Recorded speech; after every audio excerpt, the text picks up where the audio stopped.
High, আপনাদের সকলকে my YouTube channel Indian history in বেঙ্গলিতে স্বাগতম। আজকে আমরা আলোচনা করব ডাব্লিউবিএসএসসি গ্রুপ সি এবং গ্রুপ ডি ভারতের ইতিহাসের এমসিকিউ প্রশ্ন উত্তর ক্লাস, সম্পূর্ণ ভারতের ইতিহাসের। আজকে আমরা 20টি প্রশ্ন উত্তর নিয়ে আলোচনা করব।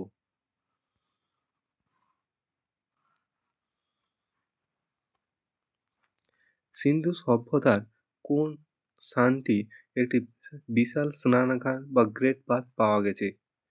এ Lothal, B Harappa, C Mohenjodaro, D Kalibangan. সঠিক উত্তর সি মহেঞ্জোদড়ো। মহেঞ্জোদড়ো কথার অর্থ হচ্ছে মৃতের স্তূপ। একটি গ্রেট বাথ বা বৃহৎ স্নানাগার। স্নানাগারটি সাধারণত ধর্মীয় উদ্দেশ্যে, সিন্ধু সভ্যতার ধর্মীয় উদ্দেশ্যে বা সামাজিক জীবনযাপনের একটি গুরুত্বপূর্ণ নিদর্শন।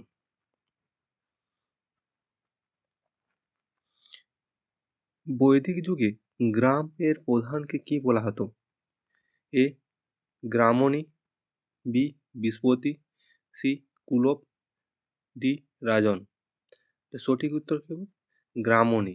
গ্রামের প্রধানকে গ্রামণী বলা হতো, বিষের প্রধানকে বিষপতি বলা হতো, কুল এর প্রধানকে কুলপ বলা হতো, আর রাজন বলা হতো জনের প্রধানকে।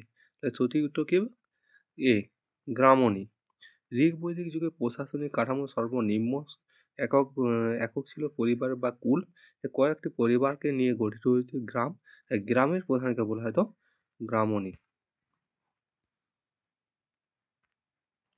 গৌতম বুদ্ধ তার প্রথম ধর্ম ধর্মদেশনা বা ধর্মচক্র প্রবর্তন কোথায় দিয়েছিলেন? A Lumbini, B Sarnath, C বুদ্ধগয়ায়,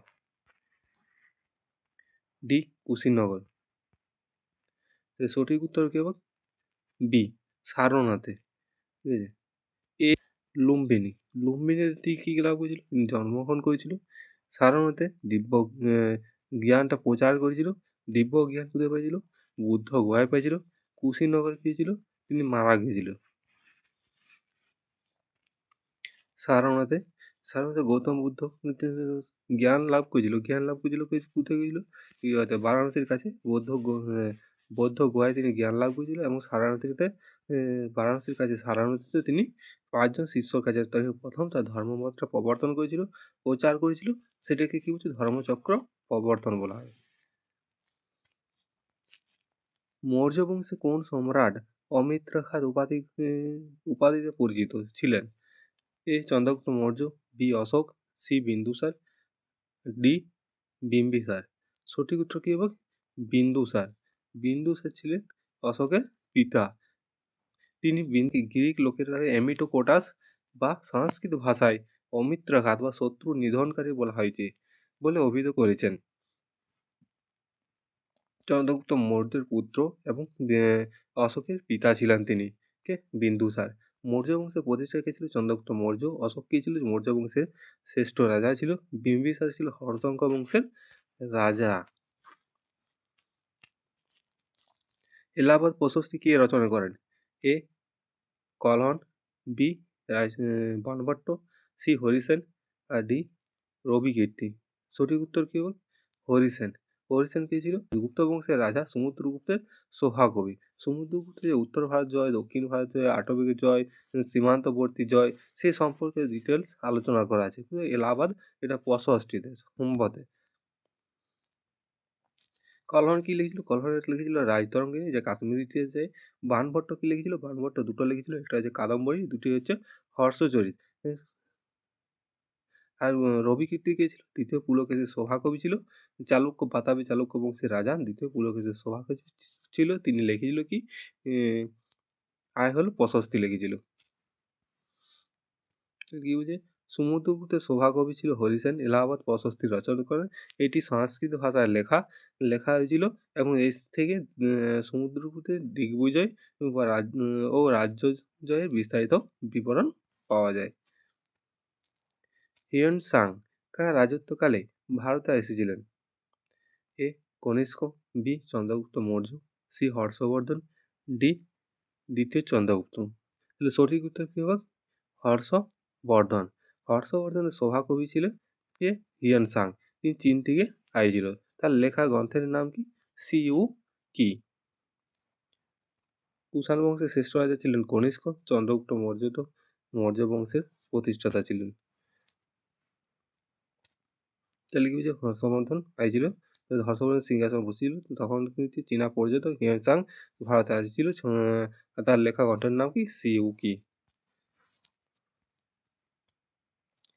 দিল্লির কোন সুলতান বাজার দর নিয়ন্ত্রণ প্রবর্তন করেন? এ Iltutmish, B Balban, C Alauddin Khalji, D Firoz Shah Tughlaq. সঠিক উত্তর কি হবে? আলাউদ্দিন খলজি। আলাউদ্দিন খলজি তার বিশাল সেনাবাহিনী থেকে ভরণ পোষণ খরচ কমানোর জন্য প্রত্যেক প্রয়োজনীয় জিনিসের দাম একটি নির্দিষ্ট করে দিয়েছিল। তার জন্য থেকে বাজার দর নিয়ন্ত্রণ বলা হয়, যেটাকে বাজার দর নিয়ন্ত্রণ বলা হচ্ছে। পানিপথের প্রথম যুদ্ধে কত সালে সংঘটিত হয়েছিল? 1526, 1556, 1761 খ্রিস্টাব্দে, 1529 খ্রিস্টাব্দে। সঠিক উত্তর কি? 1526 খ্রিস্টাব্দে হয়েছিল। কাদের মধ্যে ছিল? বাবরের সঙ্গে, মুঘল সম্রাট বাবরের সঙ্গে দিল্লি সুলতানি সাম্রাজ্যে যে লোধি বংশ আছে, লোধি বংশের শাসক ছিল ইব্রাহিম লোধির মধ্যে।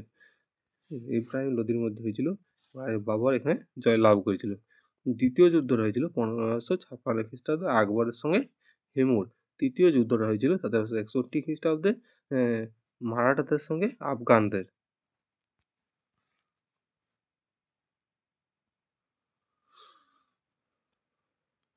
দিন-ই ইলাহি কে প্রবর্তন করেন? আকবর, জাহাঙ্গীর, শাহজাহান, ঔরঙ্গজেব। সঠিক উত্তর কি? আকবর। এ আকবর 1582 খ্রিস্টাব্দে আকবর একটা নতুন ধর্ম প্রবর্তন করেন, সেটার নাম ছিল দিন-ই ইলাহি। এই দিন-ই ইলাহি নতুন ধর্মটা প্রবর্তন করেছে, সেটা প্রথম গ্রহণ করেছিল কে? হিন্দুদের মধ্যে বীরবল। আর বীরবলের আসল নাম কি ছিল? মহেশ ছিল। বিজয়নগর সাম্রাজ্যের শ্রেষ্ঠ রাজা কে ছিলেন? এ প্রথম হরিহর, বি বুক্কা, সি কৃষ্ণদেব রায়, ডি সদাশিব রায়। সঠিক উত্তর সি কৃষ্ণদেব রায়। কৃষ্ণদেব রায় কোন বংশের রাজা ছিল? তিনি বিজয়নগর সাম্রাজ্যের তুলুক বংশের রাজা। বিজয়নগর সাম্রাজ্যে 4টে বংশ ছিল। এই 4টে বংশের মধ্যে একটা ছিল কি? তুলুক বংশ। এই তুলুক বংশের রাজা কে ছিল? শ্রেষ্ঠ রাজা কে ছিল? কৃষ্ণদেব রায় ছিল। তিনি বিজয়নগরের যে শ্রেষ্ঠ রাজা ছিলেন, তিনি তেলেগু ভাষায়, তার সময়কালটাকে হচ্ছে তেলেগু ভাষায় স্বর্ণকাল বলা হয়, কারণ দুটো গ্রন্থ লেগেছিল, অমুক্ত মাল্যদা আর জাম্বতী কল্যাণম।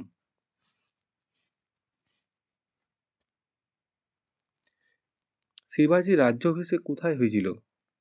এ Poona, B Raigad, C Konkan, D Surat. সঠিক উত্তর কি? বি রায়গড়। কত খ্রিস্টাব্দ? 1674 খ্রিস্টাব্দে মহারাষ্ট্রের রায়গড় দুর্গে ছত্রপতি শিবাজীর রাজ্যাভিষেক হয়েছিল। তিনি দুটো উপাধি নিয়েছিল, একটা হচ্ছে ছত্রপতি আর একটা হচ্ছে গো ব্রাহ্মণ প্রতিপালক।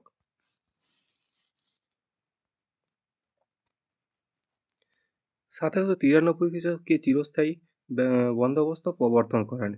এ Lord Clive, B Warren Hastings, C Lord Cornwallis, D Lord Dalhousie. এর সঠিক উত্তর কি? Lord Cornwallis. লর্ড কর্নওয়ালিস কিছু দুটো বন্দোবস্ত পালন করেছিল। একটা হচ্ছে 10 সালা বন্দোবস্ত, যেটা প্রবর্তন করেছিল 1789 থেকে 1790। 1789 কোথায় হয়েছিল? বাংলা বিহারে হয়েছিল, আর উড়িষ্যা হয়েছিল 90। আর দুই হয়েছিল চিরস্থায়ী বন্দোবস্ত 1793 খ্রিস্টাব্দে। লর্ড কর্নওয়ালিস করেছিল কোথায় করেছিল? বাংলা বিহার উড়িষ্যায়। আর ওয়ারেন হেস্টিংস কিন্তু দুটো করেছিল। এই ছিল 5 সালা বন্দোবস্ত 1772 খ্রিস্টাব্দে। আর আরেকটা করেছিল 1 সালা বন্দোবস্ত, যে 1776 খ্রিস্টাব্দে। এখানে সঠিক উত্তর কি বলেছিলাম? লর্ড কর্নওয়ালিস চিরস্থায়ী বন্দোবস্ত বাংলা বিহার উড়িষ্যায় প্রবর্তন করেছিল। 1857 সালে মহাবিদ্রোহের সময় ভারতের গভর্নর জেনারেল কে ছিলেন? Lord Dalhousie, Lord Canning, Lord Bentinck, Lord Curzon. তাহলে সঠিক উত্তর কি হবে? লর্ড ক্যানিং।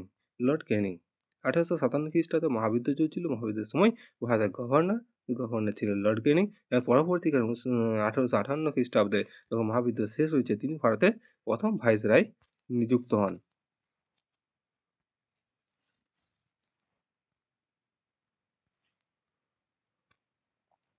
ভারতের জাতীয় কংগ্রেসের প্রথম সভাপতি কে ছিলেন? Umeshchandra Bandyopadhyay, B Dadabhai Naoroji, C Surendranath Bandyopadhyay, D A U Hume. তাহলে সঠিক উত্তর কী হবে? উমেশচন্দ্র বন্দ্যোপাধ্যায়। যে জাতীয় কংগ্রেসের প্রথম অধিবেশনটা হয়েছিল মুম্বাইয়ে গোকুল দাস তেজপাল সংস্কৃত কলেজে। কতজন সদস্য ছিল? ৭২ জন। ৭২ জন সদস্য নিয়ে এটা বসেছিল। তারপর কাকে প্রধান করা হয়েছিল? উমেশচন্দ্র বন্দ্যোপাধ্যায়কে 1855 খ্রিস্টাব্দে অ্যালান অ্যাক্টবিন হিউমের উদ্যোগে ভারত জাতীয় কংগ্রেসের প্রতিষ্ঠিত হয়েছিল এবং সভাপতি করা হয়েছিল বাঙালি ব্যারিস্টার উমেশচন্দ্র বন্দ্যোপাধ্যায়কে।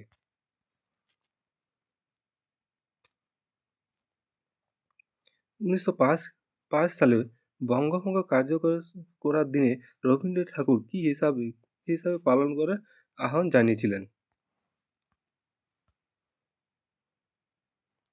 এ শোক দিবস, বি রাখি বন্ধন উৎসব, সি স্বাধীনতা দিবস, ডি কালো দিবস। সঠিক উত্তর কী হবে? রাখি বন্ধন উৎসব। যখন 1905 খ্রিস্টাব্দে 16ই অক্টোবর লর্ড কার্জন বাংলাকে দুভাগে ভাগ করে দিয়েছিল। বাংলাকে ভাগ করার প্রতিবাদে হিন্দু মুসলিমের মধ্যে ঐক্যটা বজায় রাখার জন্য প্রতিটি ঘরে ঘরে রাখি বন্ধন উৎসব পালন করার নির্দেশ দিয়েছিল।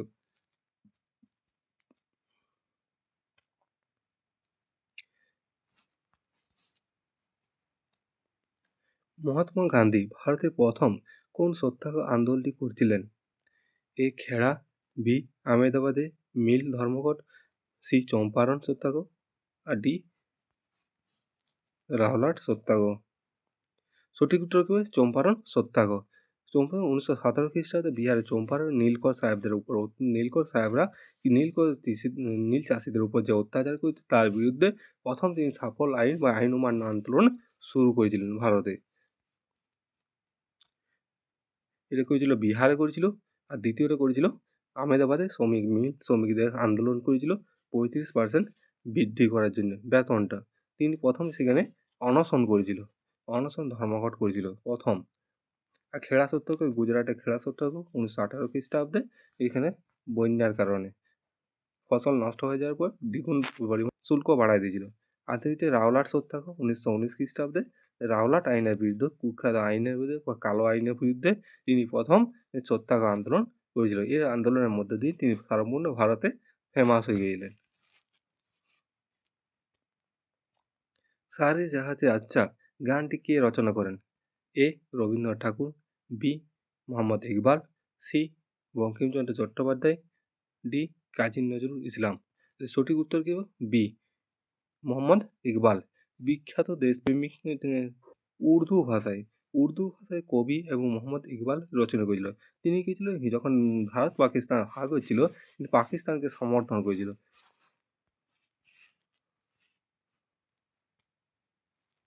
সুভাষচন্দ্র বসু কত সালে কংগ্রেস ত্যাগ করে ফরওয়ার্ড ব্লক গঠন করেন?